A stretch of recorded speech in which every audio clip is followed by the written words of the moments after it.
is Lara Jalal, and I'm a research associate at the Kurdish Peace Institute. It's a great pleasure to be moderating this event here today. We are here to discuss the formation of the Alliance of Iranian Kurdistan Political Parties, which comes at a moment of extraordinary uncertainty for Iran and the region. Earlier this year, six major Iranian Kurdish political parties, namely the Democratic Party of Iranian Kurdistan, or the PDKI, the Free Life Party, or PIJAK, Kurdistan Freedom Party, or PAK, Organization of Iranian Kurdistan Struggle, or Khabat, the Komala of the Toilers of Kurdistan, and the Komala Party of Iranian Kurdistan came together to form a unified alliance, which is something many observers would have considered unlikely just a few years ago. This alliance reflects a shared conviction that the challenges facing Iran today are too significant to confront separately, and that Kurdish voices must be organized during a period of profound change. The formation of the alliance accelerated with the protest wave that swept Iran in late 2025 and early 2026, when public anger over economic conditions and government failures evolved into a broader challenge to the Islamic Republic itself. The government's response to the nationwide protests were devastating, where a brutal crackdown left tens of thousands dead, detained, or disappeared.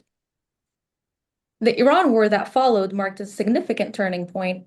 The elimination of key military and political figures, including Supreme Leader Khamenei, raised immediate questions about the future of the Islamic Republic and the possibility of political transition. Throughout this period, Iranian Kurdish opposition groups became major targets. Their headquarters and bases in the Kurdistan region of Iraq faced repeated missile and drone strikes, even as ceasefires were announced and diplomatic efforts moved forward. In fact, the Islamic Republic specifically accelerated and concentrated its attacks on the Kurdish parties during the ceasefire period. Attention has now shifted toward diplomacy following the signing of the U.S. Iran Memorandum of Understanding, which is also understood as a peace plan. Supporters see it as a path toward de-escalation, while critiques question whether there can be a meaningful conversation about Iran's future without addressing the demands that brought millions into the streets, the violence committed against civilians, and the aspirations of the country's diverse communities. For Kurds, that question carries particular weight. Kurdish communities have long experienced political marginalization, economic neglect, and disproportionate repression, present at the center of Iran's national crises while remaining at the margins of national decision-making. Many are asking whether this moment will be different. And that is the context in which this alliance has emerged and why today's conversation is so timely. With that being said, let me now turn to our distinguished guests. Hejar Berenji is the U.S. representative of the the Kurdistan Democratic Party of Iran, where he engages with policymakers, think tanks, and international stakeholders on issues related to Iran, regional security, and the future of democratic governance in the Middle East. Mr. Berenji brings over a decade of experience in the media world, born in Iranian Kurdistan and later resettled in Canada. Mr. Berenji's perspective is shaped by both professional expertise and lived experience. He has been actively engaged in advocacy related to human rights, pluralism, and federalism as a framework for long-term stability in Iran. In his current role, he focuses on advancing dialogue and sustainable solutions to Iran's internal and regional challenges, emphasizing democratic transition, inclusive governance, and the recognition of national rights within a unified political framework. Mr. Berenji regularly engages with the international institutions, policy platforms, and media outlets, contributing analysis on Iran, Kurdish political dynamics, and the Middle East. Thank you very much for being here. Salah Bayaziddi is the U.S. representative of the Komala Party of Iranian Kurdistan. Following the Iranian Revolution of 1979, Mr. Bayaziddi, as a young sympathizer, joined the Komala Party and became an activist in the Kurdish struggle against the Iranian government. In 1982, government security forces arrested him. Mr. Bayaziddi survived over 2 years of torture and solitary confinement for his beliefs in a free and democratic Iran based on equality for all ethnic and religious groups, including Kurds. Following his release from prison, he was under strict watch by government security agencies.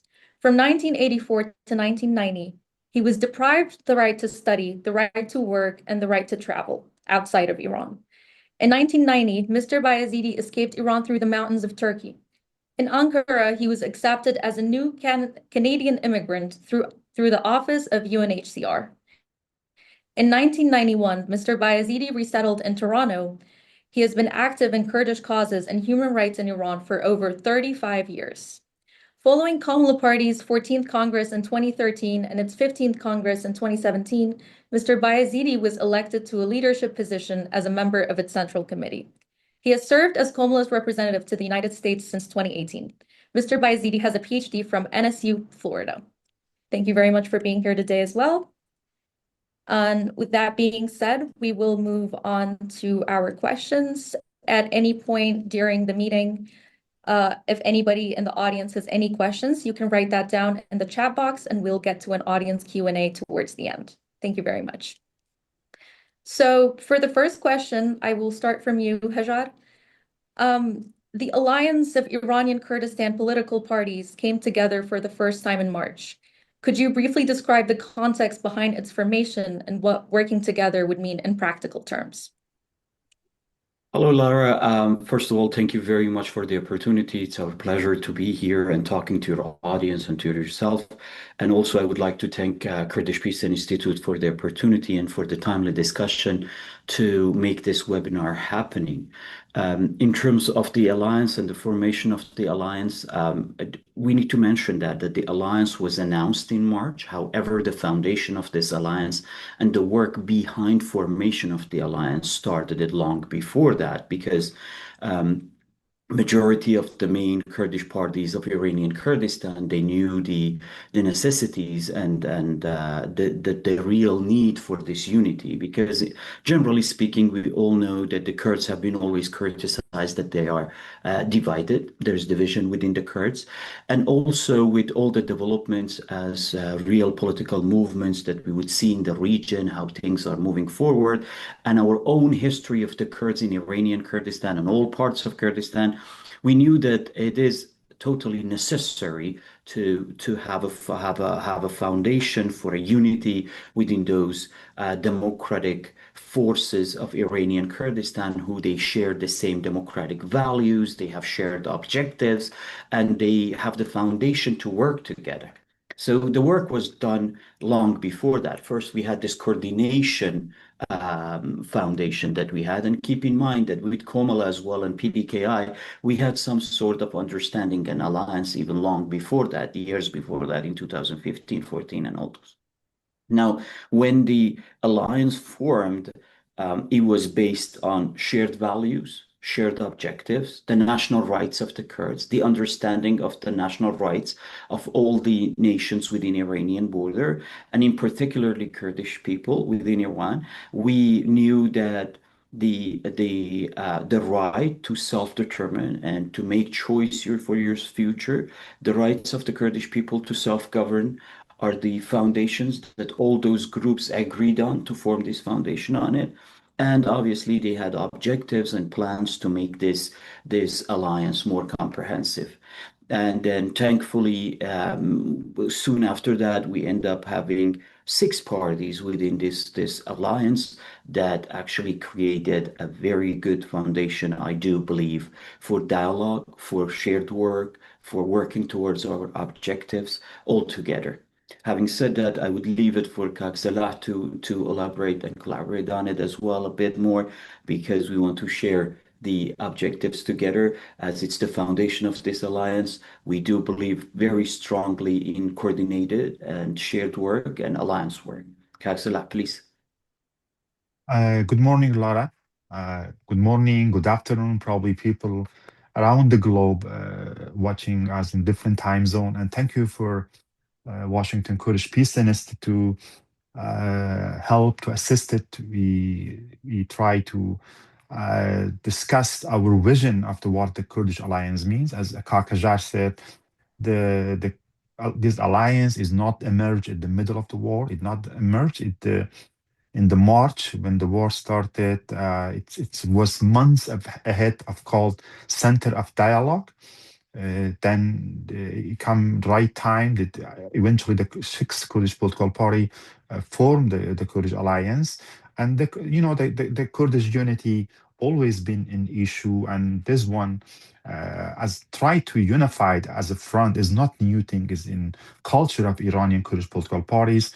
We in the 1979, when at the conclusion of the what called 3 months war, 3 months war, we had a delegation of the Kurdish nation or Kurdish people. هيئة نمايندگی خلق Kurd. So they were in dialogue with the government. Then in recent years, we had a Center for Cooperation, which has played decisive role in women life freedom era. So then unity or forming a could come together always been issued. We discussing. We know that throughout our history, lack of the unity among the Kurdish has damaged the Kurdish aspiration throughout medieval age, post-medieval. We had many islands of the Kurdish principalities because they could not be unified. They could not eventually we become as a nation in the 18th, 19th century. With the fall of those principality, we have a tribal leader, we religious leader. Still, this sense of this unity has damaged the Kurdish unity. So but the Kurdish political parties in modern time also they had some in some point they have some had some ideologic or maybe some regional rivalry, but eventually we welcome the formation of the alliance as I think as a modern as the Kakajar said. We try to have a similar vision for future Iran, for providing security for the Kurdish region in any fall of the Iranian regime or maybe temporary chaos. So it's a good timing. We hope we're looking forward for more work together. Thank you both very much. It is certainly a very important time for this alliance to be announced. Which brings me to my next question. Now that the Kurdish parties have worked so long to achieve unity among themselves, where does the alliance fit in within the broader Iranian opposition? Who are you engaging with, if you are engaging with anybody, and what does this coalition building actually look like in real life? And Salah, if you could start with this Yes, question. yes. Iran is a multi-ethnic country, reality multinational country. Uh, People, the nations around as a periphery around Iran, for because Iran as a modern age becomes centralized, this nation is a periphery being marginalized. So the Kurds, even though the Kurds have a historical national struggle, been more disciplined, but we still have a other national group like Baluch, like Arab, Turk Azeri, like others. So I think at this stage it's important, the alliance try work with this national group in Iran because probably because we don't know the numbering because the numbering of this group of people of 90 million always been a security issue, but it possibly more than half of the today what called in geography in Iran is made up from these people at the periphery. So this is very important for alliance to work with this national group. Then across Iran, we have people who group like they believe in democratic Iran. They believe in pluralistic Iran. They don't want to go back because we have a bad memory of the centralized government Iran during the Shah and then Islamic Republic. So we are looking for a new vision for the Iran. So we are working at the three levels: unity among the Kurds, trying to unify it or work for unity among the Iranian national groups, and also among the Iranian democratic group. So this is the task ahead of us. I think some step had been started. So we're looking forward to more elaborate in next question. Kakaja can explain it in the following. Thank you. Thank you, Salah. Thanks very much. Just to elaborate on that, just adding to what Salah greatly mentioned, we do have values as Kurds, and those values are the backbone of Kurdish struggle in Iranian Kurdistan. Some of those values are basically democracy, human rights, the rights of nation, the rights of self-determination, federalism, pluralism. We do believe that those values can become core values for a new era of respecting human rights in Iran as well. Now, we do, as Kaksala well mentioned, we are living in a country with multi-nations, multi-national groups in there. And to be able to manage that country in a way that everyone feels respected, feels included in decision making, division of power, division of investments throughout the country, and also be part of the decision making in the country, we do believe that like federalism could be a good start to this process. Obviously, like any rational policy making and politicians and political parties, we do believe in dialogue and understanding, and that there could be understanding through dialogue for all those. So this is the backbone of the strategy that the alliance wants to see or watch throughout its relationship with Iranian groups. Now, as Salah mentioned, it could be groups of other nations within Iran or groups that they work throughout Iran. We do have the MEK and other groups and like a few other isles as well. We are open to dialogue with groups that respect the same values as we do. Because within Kurdish unity, we have showed that unity is possible, even though if we have differences in ideology, even though we have differences in the ways that we manage our struggle, the ways that we use for our struggle. So we have proven that unity within opposition is possible.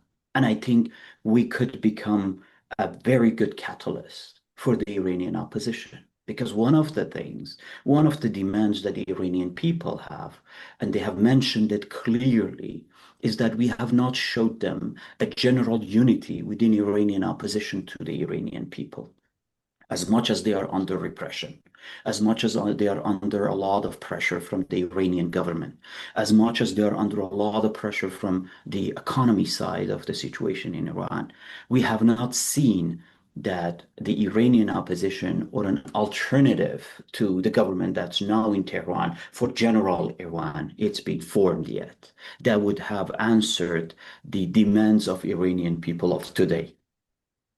And having said that, the Kurdish alliance can play a huge role in bringing that opposition together because we have showed them a sample. We have showed them a way of unity.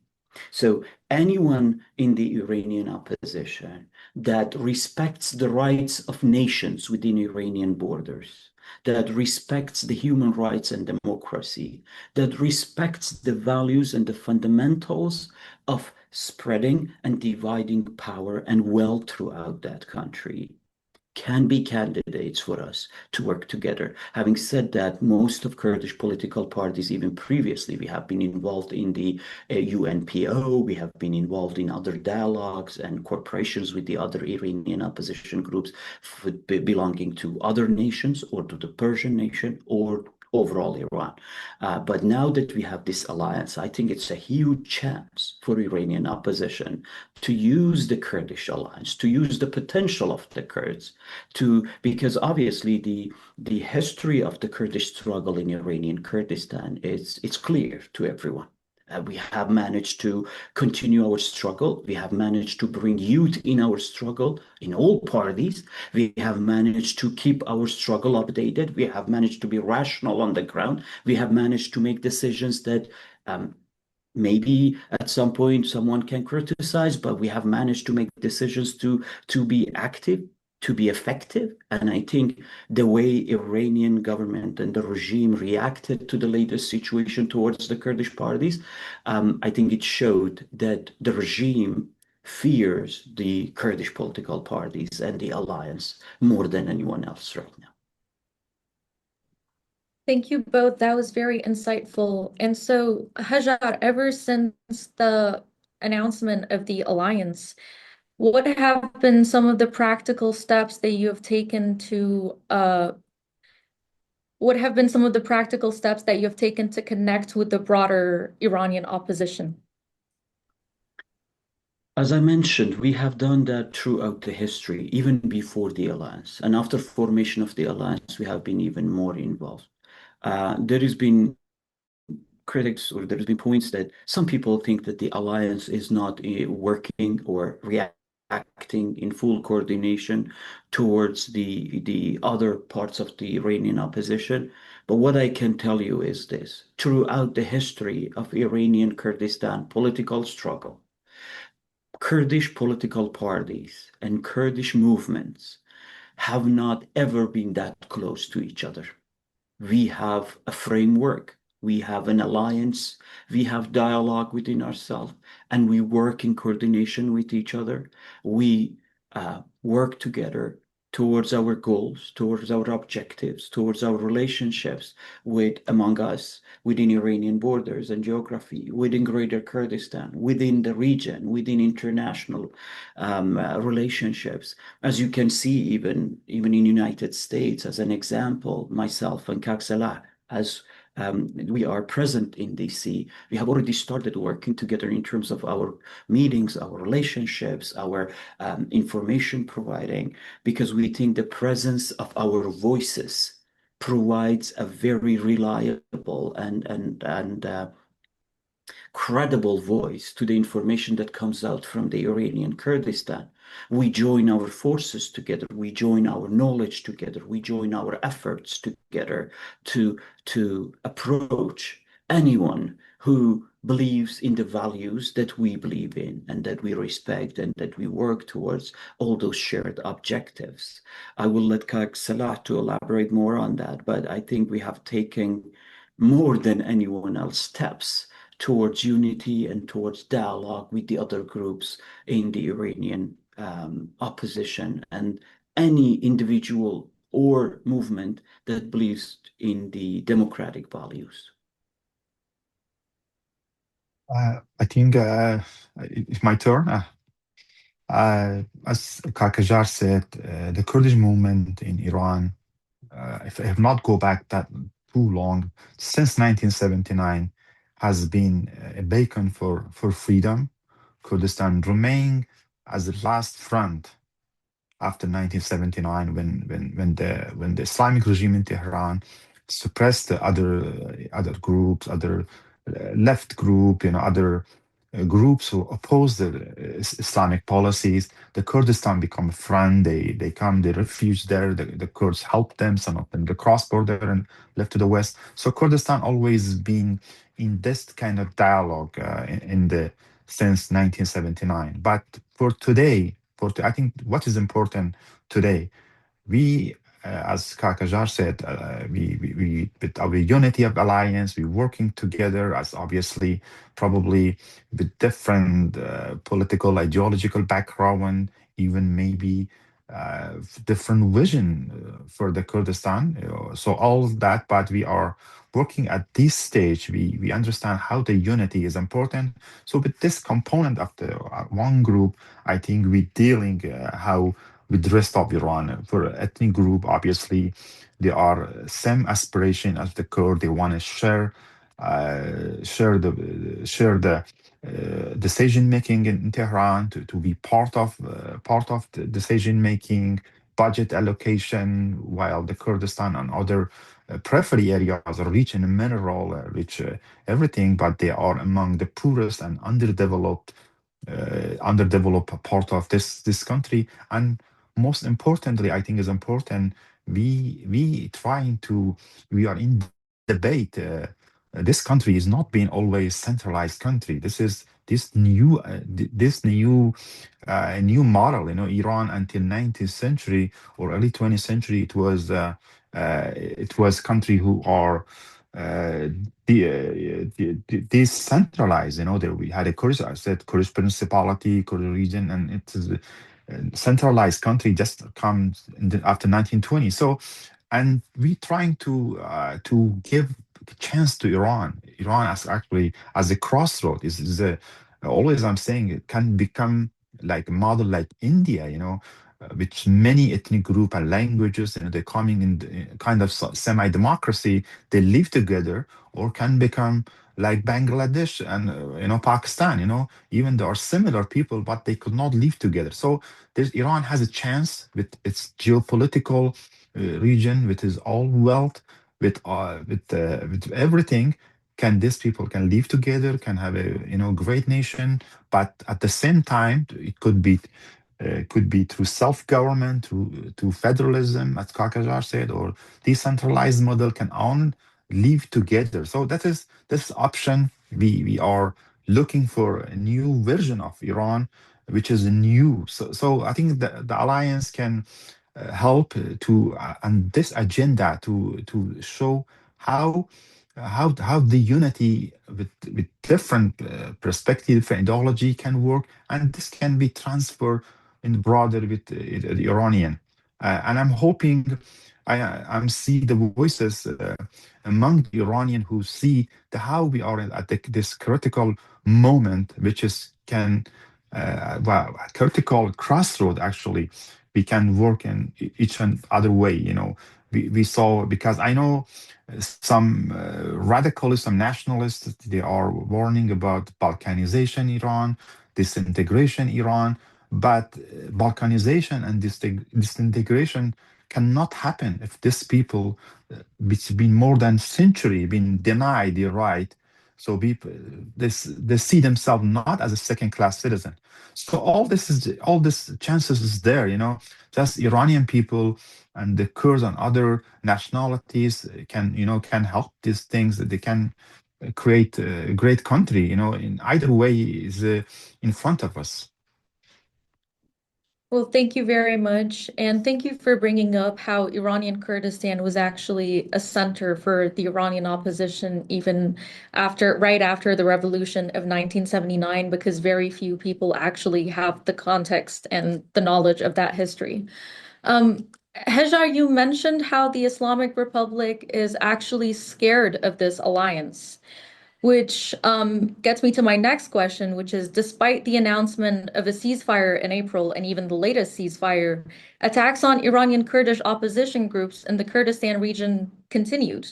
So, what does this say about the Islamic Republic's intentions for the future? And has the international community had any reactions to these attacks, to these continued attacks on your party basis? Thank you very much, Lara. I think the way Islamic regime has reacted to the Kurdish movements in Iraqi Kurdistan, even during the ceasefire and after the second ceasefire, says a lot. It's pretty clear their intention, why they are doing that. I think the potential of the Kurds, like when we talk about the Kurds in general, Kurds are a freedom-loving nation. Kurds are having a lot of potential for developing a good societies with the human values that they have, their deep understanding of pluralism, their deep understanding of living together with different cultures and different identities. The Kurdistan region of Iraq is a great sample of that, because we see mosques beside churches, we see Kurds beside Turkmens, we see Turkmens beside Arabs, and the Christians and Muslims and Kaldanis and all Jews. All of them work together in a very, very peaceful way, that they share those values, and they have created a model that many countries with decades of government and being a sovereign country have not built such a society. So the Kurds naturally has this potential. When the nation has this potential, obviously, when we go back to the Iranian Kurdistan, that historically we need to understand something. When Kurdistan was originally divided into two main parts, one of these parts were then divided again. So we know that both Iraqi Kurdistan, Syria, and Turkey, where the Kurds living in those geographies were divided at a later stage. But the Kurds living in Iran were always part of that division. And because of the shared values and a lot of similarities with the other Iranian nations, Kurds had this potential to bring freedom, to bring happiness, and the nature of the Kurds that they do not give up in their struggle, that they do not give out their hopes, their culture, their happiness, their dance, their unity. These are all potentials for great things to happen to a nation or to spread these values around themselves. Obviously, the only opposition group that has managed to stay very close to the Iranian borders throughout the last 47 years have been the Kurds.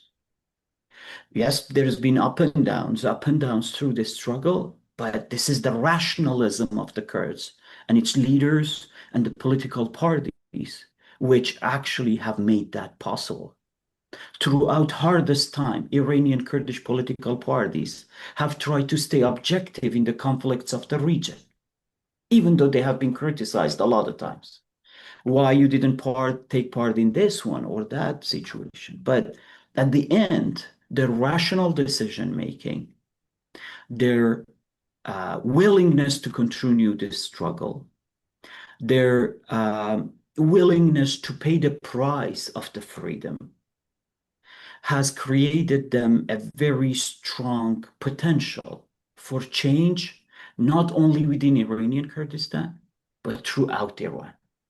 Keep in mind that woman life freedom was a renewation or a born of a new struggle, a new form of struggle throughout Iran that brought in new values, that brought in a broader view that doesn't only cover all the political views, that gives value to human rights, that gives value to the women rights, that gives value to the people's freedom of speech, freedom of expression, freedom of presenting themselves.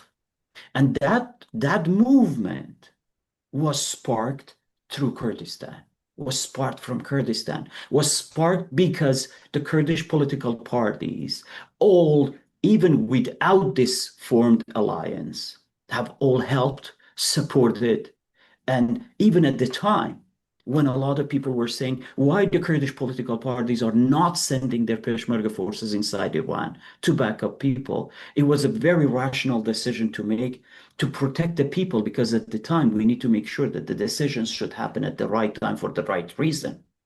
So this all wise decision making, rational decision making, potentials, understanding of the situation on the ground has all made Iranian Kurdish political parties the largest threat to the Iranian government, Iranian regime, because it does not believe in dialogue.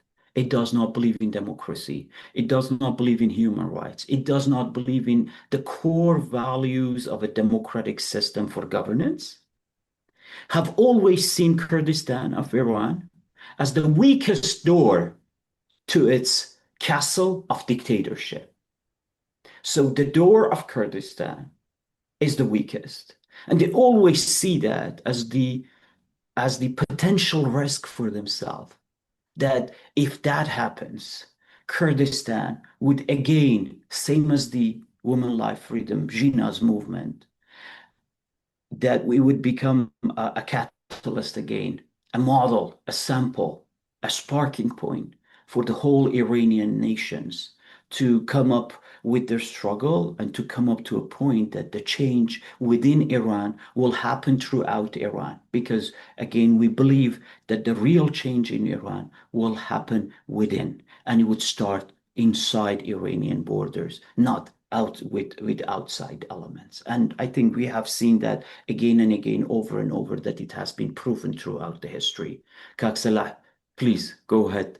Yes, as Kakajar said, this cross-border attacks, they're not something new. It's not started during this war and during this 2 months ceasefire. been Iranian opposition Kurdish political party stationed in the Bashuri Kurdistan more than 4 decades. They're not just political parties and the Peshmerga forces. They're thousands civilian who refuge or working there. They are under protection of this group. This camp, majority of this camp are civilian. And I should also notice to the people who allow listening to us, we had agreement since 2023, security agreement between Iranian and Iraqi government and KRG. This camp, some of these camps, they are civilian camps under supervision of the UN. Men's is a sacred, should, but still Iranian government, same as before, many years, as go back as the 90s and the 2000s, always, and same as during the woman life freedom attack this camp. And I have a number since the ceasefire, 70 times he attacked this civilian and the headquarters of this Iranian Kurdish political parties. So this is how we see how the scale of this atrocity the Iranian regime is doing. Obviously, Iranian regime always since 2003 when the Iraqi Shia group they come fall after Saddam Hussein to get the power, they try to expel the Iranian Kurdish political party. But at the time when there was the balance of the power of not as the favorite since 2017, when Iraq tried by helping Iranian regime to more centralize to get upper hand in Kurdistan, has Iranian Kurdish party have been pressured but resisted because there is a life of the many ordinary and Iranian Kurdish civilian is a danger. But obviously, as the Kakajar said, why for the philosophy of the why regime is attacking this Iranian Kurdish party. I think, first of all, besides I want to add something. This is not coming from the strength. This is coming from fear. If it coming not come is because the regime is so powerful, but the regime is scared. We know in 2003, the Kurdish, Iraqi Kurds, in Bashur played major role in the fall of the Saddam. So it's always a fear the Kurds with the scale, with the unity, with the discipline. Because the large bulk of our forces is not inside the Bashur and Iraqi Kurdistan, is inside Iranian Kurdistan, inside four majority Kurdish provinces is there. So this is just they wanna reduce the pressure, find the excuse, and probably the KRG, the region, the area which is the Iranian Kurdish party are the weakest point, and there's no protection. They are using as a pretext of attacking the so-called enemy. So I think what's happening, even though we try to, as alliance, to letters to international community with Kakajar, we had a many meeting in Washington with think tanks and other organizations to address these issues with the Congress of United States. So this is irony is here. Why a regime asking for the peace on all fronts, ceasefire on all front, even as far as the Lebanon, but it's killing its own Iranian Kurdish citizens. This is really strange. This is really for other people. We've been telling this story. This is really how show these regimes, this brutality, which is ideology, is above everything. But obviously, this kind of attack is not the Kurdish movement in Iran survived 10 years armed struggle in 80s. They survived all this 4 or 5 decades, and they're going to survive and stay and remain unified. Well, thank you both very much for answering that. As of yesterday, the United States and the Islamic Republic signed a 14-point memorandum of understanding, or what is known as a peace plan. From the Kurdish perspective, what were some of the most important and critical issues that were left off the table? Salah, would you like to start? Yes. As we just found out yesterday, even though in the days before we know some portion of this 14 points, uh, just yesterday before the administration published it, Bloomberg, the version of that was published. What we see throughout this 14 points, we don't see anything about human rights, about what about Iranian people, what about just 3 4 months ago, number between 40 to 50,000 Iranian people were killed, majority of, and also large portion of these people in the Roshalat, in the Kermanshah, Iran, people were killed in the demonstration.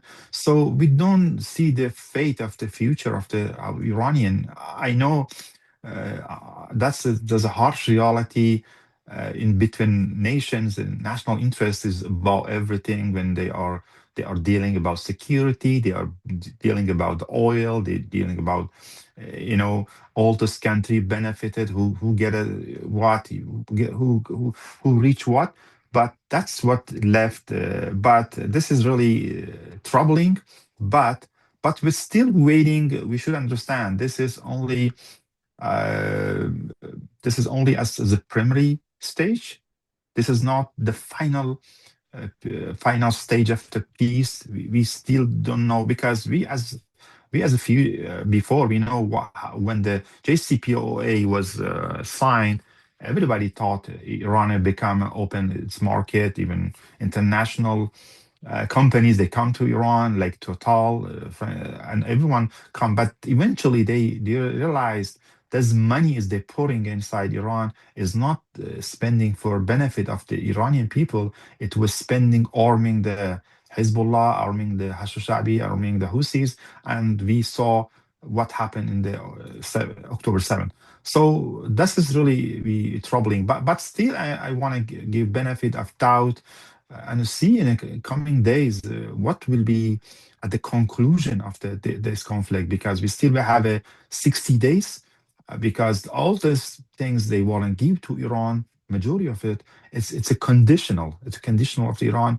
With the history of I see the past of the Iranian regime, I don't see they follow obligation, what they obligated, or try to consider the national interest or interest of these people about that. They are probably they're cheating the international community, but we should see what mechanism there for verification, how they want to oversee the regime's action obligation. So we should wait to see. But I said, as a first look, I glance of eye, I'm looking at this 14 point. I see what missing. Should I elaborate, Lara? Yes, Okay. please. Anything you'd like to Sh- add to that? Sure. Thank you very much, Kaksela. I think Tom from Newsweek in the Q&A section has already submitted a very similar question to that. And I hope that what we are mentioning right now answers Tom's question as well. Thank you very much for being here, Tom, and everyone else. So let's go back a little bit, Lara. First of all, from the very beginning, the intentions and objectives of United States of America and its allies in this conflict was clear. So they had already mentioned their biggest point is to prevent Iran from obtaining a nuclear weapon. And there was the missile and then the proxy forces around the region and everything. Now, with all due respect to American objectives there, I think our objectives and our struggle for changing the foundation of a governance within Iran has been different than the objective of the external forces there. So we never, ever in our struggle relied on the external forces at a very high level because the relationship between the countries can change. I mean, rational politics, we can see that throughout, because in democratic world, governments can change. from one party to the other party, from one person to the other person. And each one of them might have their own programs of their objectives there. What is important from the Kurdish perspective is that the Kurdish rights of its nation and the human rights and the democratic value of a governance within Iran is only happening throughout a fundamental change of the governance system within Iran. What does it mean? Without a democracy, you will never reach anything. To build a democracy, there is a certain way of change that the regimes need to go through to achieve democracy. That democracy does not come through only bombing. Yes, we do understand that the United States has been very effective in eliminating huge part of this regime's leadership.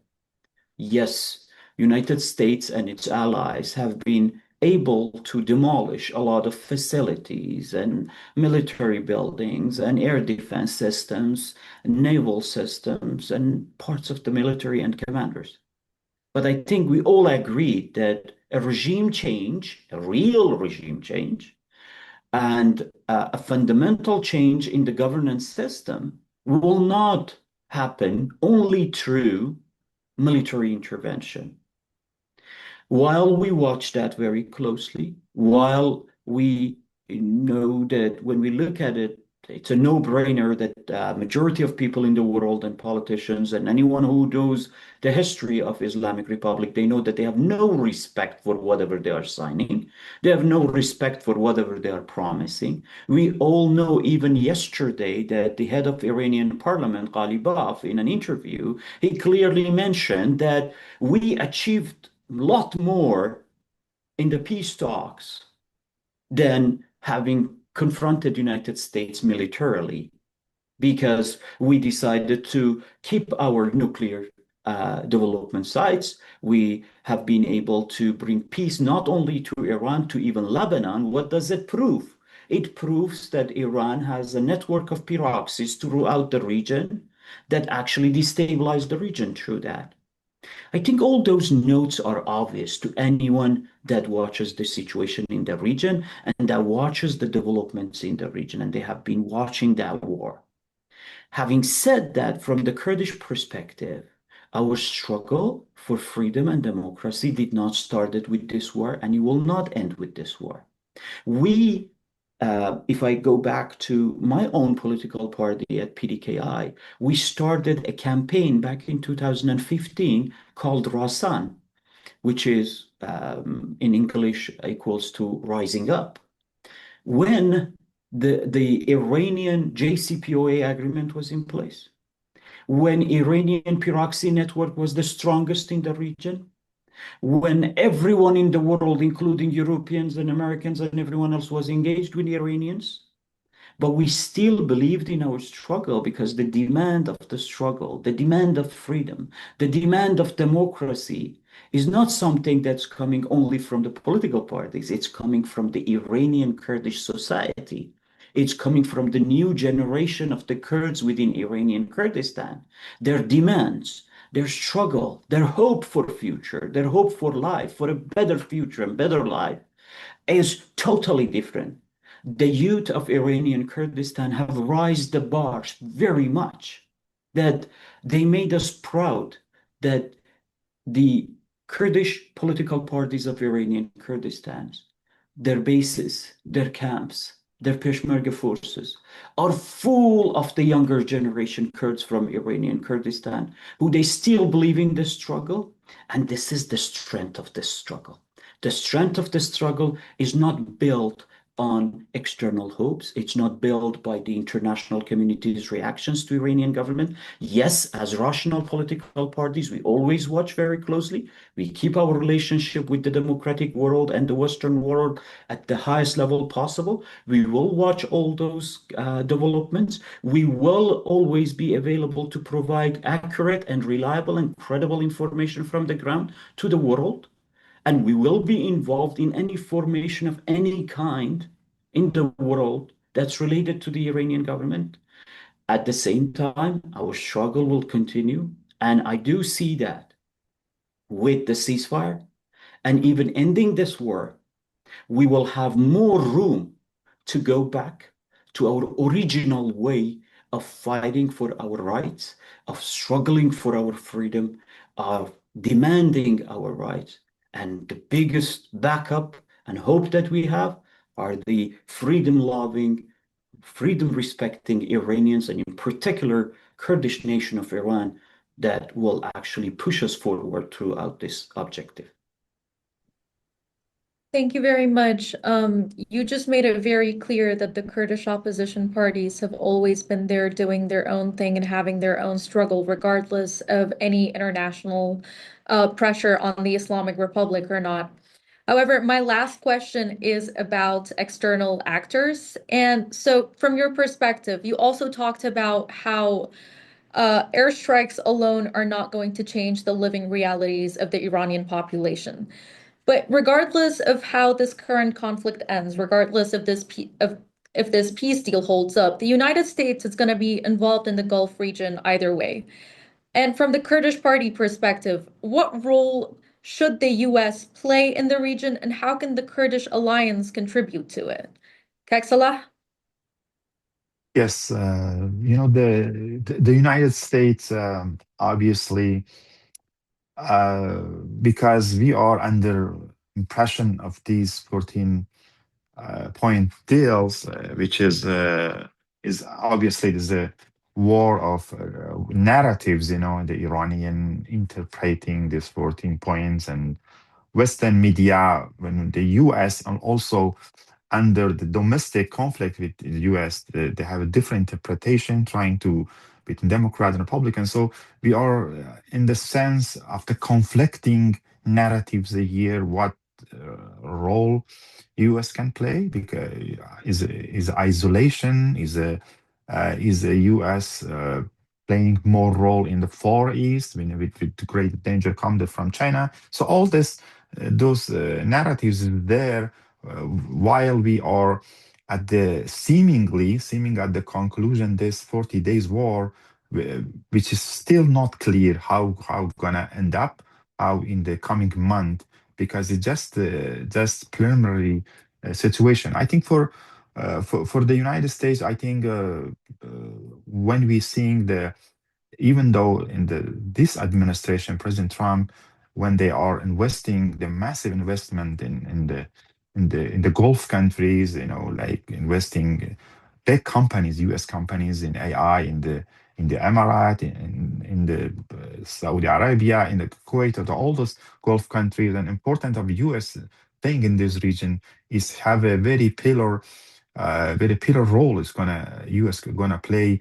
Even even some people can argue that maybe if the broader plan of the peace, U.S. can play in the Russia and Ukraine conflict just because want to diffuse the China, which is a greater danger in the future for U.S. Still, the Gulf, this area is important for the central of the U.S. policy. I think United States is playing a major role is in coming years and to come, and we are closely watching how things are said still at the early stage. How is unfolding development is coming take place.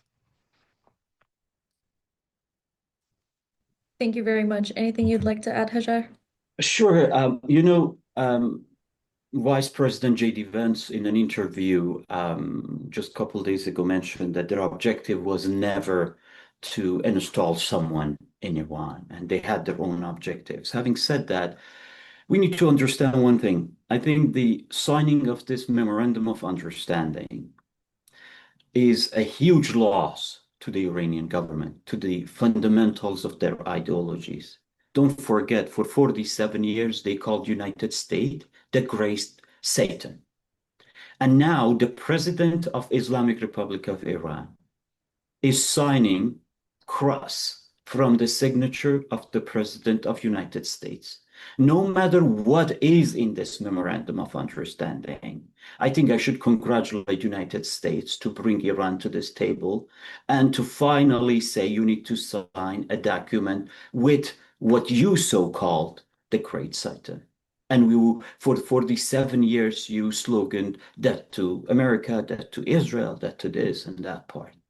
Now, United States of America, it's the greatest power in the world and the most influential power in the world. And of course, there is going to be an existence of United States in the Gulf area, and there will be a lot of advantages and also interest of United States in this region. We know how much United States have invested, how much establishment they have in this region.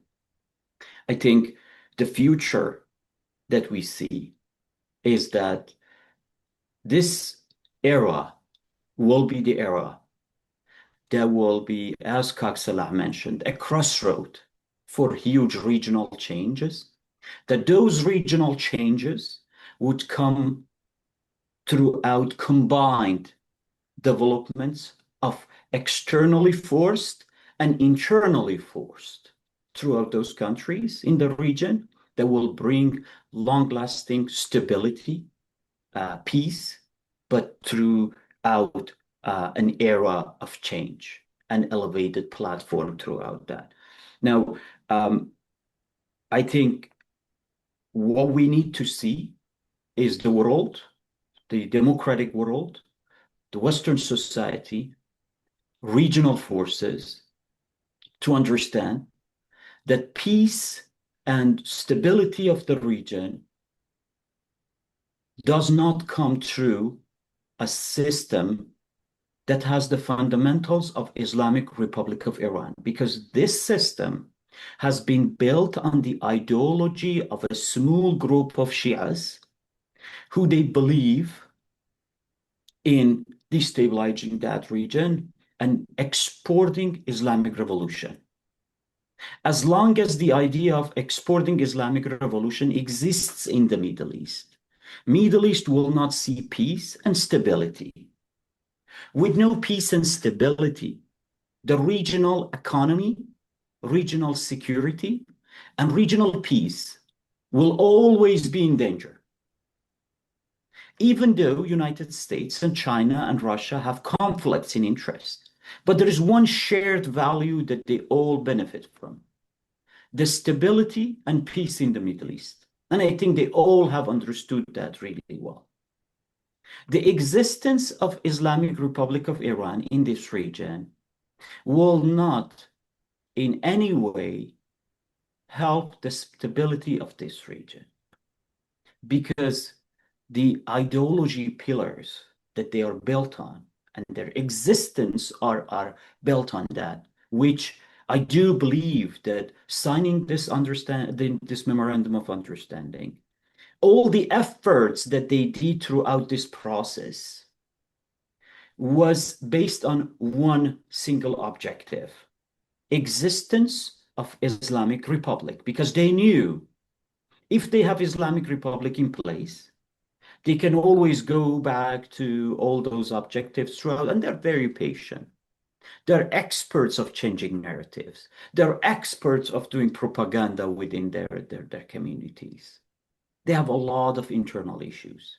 Soon, they need to face again with the realities that they have inside Iran. And United States will be the greatest power in the world, the greatest supporter of democracy, that will be involved, that I do believe will stand with the people of Iran, that would still stand with the democracy-loving and freedom-loving people of Iran.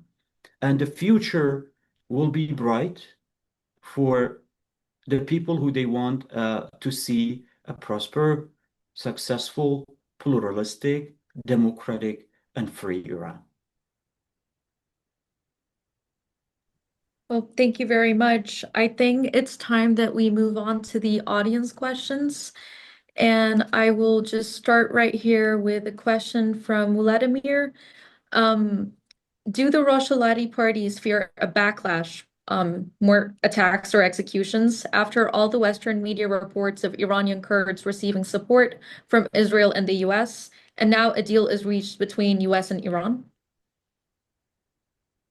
Salah, would you like to? Sorry, could you repeat the question? Yes. Yes, does the are the Iranian Kurdish parties afraid of receiving backlash after the conflicting reports that came out about parties the parties receiving support from Israel or the United States, especially now that a peace deal has been signed? Accusing the Kurdish political party to ties to Israel, to United States is not something new. I think as early days of the Islamic Republic, they're always accusing the Kurdish uprising, even though it was so genuine, it was made by without no ties to the outside world. The Kurds started armed struggle in the 80s. They accused the Kurds as a second Israel, creating the second Israel, even though at the time Kurd only were asking for autonomy within Iran. So I don't think that this is something new. They are accusing even KRD ties to the Mossad and Israel frequently attacking Emirates. So this, I don't think that it make it that much difference, especially we seeing the Israel is seemingly during this conflict is developing its relation with more Arab nation in the region. I think it's not making much different. Just to add on that for Vladimir's question, as Salah clearly mentioned, I think those attacks will be even more. We will see that more in different ways because I know the excuse is being shown the relationship between the Kurds and Israel, which I think if the Kurdish movement, by any chance, have dialogue with anyone for shared values, it's their right of all time. Why not? It could include United States, it could include anyone, it could include UAE, Saudi, Qatar, even Kuwait, and European Union as well. I think it's the rights of the Kurdish movement to have a relationship with anyone if they share values. However, I think this excuse that Iranians are making to attack us are baseless. Yes, unfortunately, some baseless information that was spread around by some media outlets and some politicians did not help the situation because even we had an evidence that one of the drones that were used to attack the Kurds inside Iraqi Kurdistan had a note on it that was saying down with Trump. So, and then on the other hand, Trump was accusing the Kurds of not helping him delivering some sort of guns to the Iranians, which we all have seen official statements and answers to this. And I saw media reports recently that apparently Tom Barak, the ambassador of United States in Turkey and the special envoy for Iraq and Syria, told Kurdish authorities of Iraqi Kurdistan that apparently President was misinformed in that regard and that they are working on a report that's actually fixing that. However, I think, again, going back to the values and the fundamentals, I think if we want to be rational, if we want to be Vladimir, if we want to see the realities on the ground, we need to go back to the fundamentals. We need to go back to the ideologies that's in place. We need to go back to the ABCs and very start points of those conflicts. The point is that the Kurds are the engine, are the starters of movements and struggles for democracy in Iran. And this is the biggest fear that the Iranian government has. They would always look for excuses to attack the Kurds, and the Kurds would always look for new ways of continuing their struggle in any way possible and come up with creative ways to do that. I think we're going to be seeing a new wave of, of movements within Iran for democracy, for freedom, for human rights in Kurdistan and other places in Iran. And of course, the Iranian government would always do everything they could do against the Kurds and any other nation. Remember, while Iraqi Kurdistan was under attack, UAE was under attack as well. Why? Because UAE is that place in the Middle East that they have shown that pluralism, that multi-nation foundation of a great state in the Middle East that creates a perfect environment for investors and everyone else who wants to get together and make great things. So Iranian ideology of the Islamic Republic is against anything that's a good happening for humans. So, and because the Kurdistan is so lovely, the Kurdish people are so lovely, and they have proven that throughout their history, the attacks of Islamic Republic's regime on the Kurds will continue.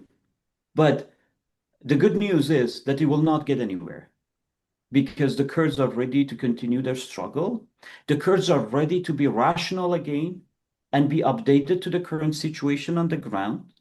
And the Kurds will always remain that hope for everyone, not only in the region, in the world, as we've seen throughout ISIS rise up in the Middle East, as we've seen throughout all those radicalism movements rise up in the Middle East. And when it comes to those points, Kurds are still that little tiny hope of the world that in the Middle East there is a nation that believes in democracy, that believes in women's rights, that believes in human rights, that believes in the values of a peaceful region in the Middle East that could contribute to that in so many ways possible. And obviously, regimes like Iranian regime will always not be happy about that, and they will always do everything they could do against the Kurds. But guess what? The Kurds are still lovely. The Kurds are still singing. And as we have seen, even Kurdish AI music is taking over the world, not just Kurdish struggle and their movement. And I think this is going to be the message from the Kurds to the world. Thank you, Hejar. Salah, do you have anything to add to that? Yeah, I'm okay. Okay, Yeah. so just to add one more supporting Maybe point. well, I mean, that's one small things, Kaja, Mhm. perfectly. I talked already about this question first. I think accusing the Kurds, to outsider in general in any authoritarian country, is not genuine.